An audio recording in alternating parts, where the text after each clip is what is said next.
माननीय स्पीकर महोदय, जैसा कि सदन के माननीय सदस्यों को ज्ञात होगा, प्रधानमंत्री माननीय श्री नरेंद्र मोदी जी की फरवरी 2025 में अमेरिका यात्रा के बाद से भारत और अमेरिका एक संतुलित और पारस्परिक रूप से लाभकारी द्विपक्षीय व्यापार समझौते का संपन्न करने के उद्देश्य से नियमित रूप से चर्चा करते रहे हैं। इसी को ध्यान में रखते हुए दोनों पक्ष के वार्ताकारों ने पिछले एक वर्ष में विभिन्न स्तरों पर गहन बातचीत की है। दोनों पक्षों के महत्वपूर्ण और विविध हितों को देखते हुए यह स्वाभाविक है कि दोनों पक्ष अपनी अपनी अर्थव्यवस्थाओं के महत्वपूर्ण और संवेदनशील क्षेत्रों की रक्षा करते हुए सर्वोत्तम संभव परिणाम सुनिश्चित करना चाहेंगे। इन वार्ताओं के दौरान भारतीय पक्ष अपने संवेदनशील क्षेत्रों, विशेषकर कृषि और दुग्ध क्षेत्रों के हितों की रक्षा सुनिश्चित करने में सफल रहा है।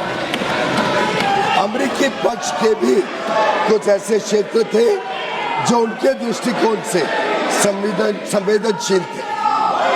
लगभग एक वर्ष तक चले कई दौर के विचार विमर्श के बाद दोनों वार्ताकार दल द्विपक्षीय व्यापार समझौते के कई क्षेत्रों को अंतिम रूप देने में सफल रहे। 2 फरवरी 2026 को प्रधानमंत्री जी और अमेरिकी राष्ट्रपति डोनाल्ड ट्रंप ने द्विपक्षीय और अंतर्राष्ट्रीय महत्व के कई मुद्दों पर फोन पर चर्चा की। इसके बाद राष्ट्रपति ट्रंप ने अमेरिका को किए जाने वाले भारतीय निर्यात की दर घटाकर 18% करने की घोषणा की।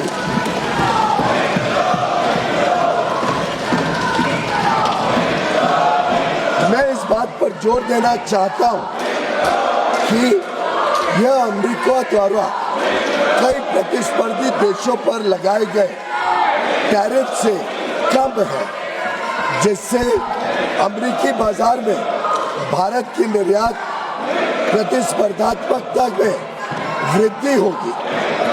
यह समझौता भारतीय निर्यातकों को विशेष रूप से श्रम प्रधान क्षेत्रों और विनिर्माण में महत्वपूर्ण तुलनात्मक लाभ भी प्रदान करता है। मैं इस सम्मानित सदन के समक्ष यह दोहराना चाहता हूं कि खाद्य और कृषि क्षेत्र में भारत की प्रमुख संवेदनशीलता का पूर्णतः ध्यान रखा गया है। साथ ही यह साझेदारी लघु और मध्यम उद्यमी, MSMEs, उद्यमियों, कुशल श्रमिकों और उद्योग के लिए नए अवसर खोलेगी। उन्नत प्रौद्योगिकियों तक पहुंच का सुगम बनाएगी और भारत के make in India for the world, design in India for the world और innovate in India for the world के दृष्टिकोण को साकार करने में सहायक होगी। यह ऐतिहासिक ढांचागत समझौता भारत अमेरिका संबंधों को मजबूत करने और विकसित भारत 2047 की दिशा में हमारी यात्रा को आगे बढ़ाने की दिशा में एक महत्वपूर्ण कदम है और यह दुनिया के 2 सबसे बड़े लोकतांत्रिक देशों के बीच मजबूत जुड़ाव को भी दर्शाता है, जो स्वाभाविक साझेदार है और साझा समृद्धि के लिए मिलकर काम कर रहे हैं। मैं माननीय सदस्यों को सूचित करना चाहता हूं कि आगे की कार्रवाई के संदर्भ में दोनों पक्ष व्यापार समझौते से संबंधित आवश्यक तकनीकी प्रक्रियाओं को पूरा करने और कागजी कार्रवाई को अंतिम रूप देने के लिए मिलकर काम करेंगे ताकि इसकी पूरी क्षमता का शीघ्रता से लाभ उठाया जा सके। समझौते की विस्तृत रूपरेखा इन प्रक्रियाओं के समापन के पश्चात तुरंत घोषित की जाएगी। माननीय सदस्यों को भारत के ऊर्जा स्रोतों से संबंधित उन मुद्दों की जानकारी होगी जो इस समझौते पर हुई चर्चाओं के दौरान उठाए गए हैं। मैं स्पष्ट करना चाहता हूं, जैसा कि सरकार ने कई बार सार्वजनिक रूप से कहा है कि 140 करोड़ भारतीयों की ऊर्जा आवश्यकताओं की सुरक्षा सुनिश्चित करना सरकार की सर्वोत्तम प्राथमिकता है। वस्तुनिष्ठ बाजार स्थितियों और बदलते अंतर्राष्ट्रीय परिदृश्यों के अनुरूप ऊर्जा स्रोतों में विविधता लाना हमारी इस कार्यनीति का मूल आधार है। भारत की सभी कार्रवाइयां इसी बात को ध्यान में रखकर की जाती हैं।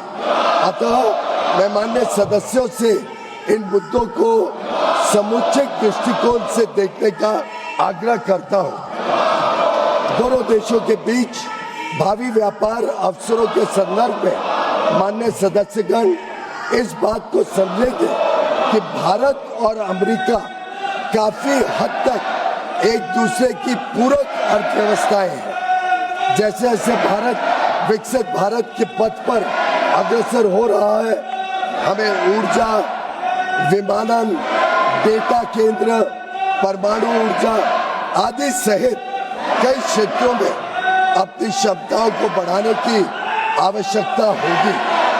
अमेरिका इन क्षेत्रों में दुनिया का अग्रणी देश है, इसलिए हमारे लिए इन क्षेत्रों में व्यापार की संभावनाओं पर ध्यान केंद्रित करना स्वाभाविक है, जिससे न केवल हमारी खरीद में बल्कि हमारे अपने निर्यात में भी विस्तार होगा।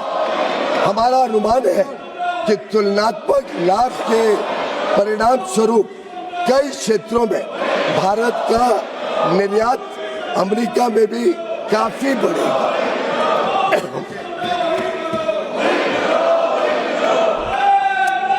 विश्व की सबसे बड़ी अर्थव्यवस्था के साथ यह ढांचागत समझौता जो आने वाले वर्षों में वैश्विक विकास और नवाचार को गति प्रदान करेगा, भारत की जनता एवं राष्ट्र के व्यापक हित में है और देश को बहुत लाभ देगा।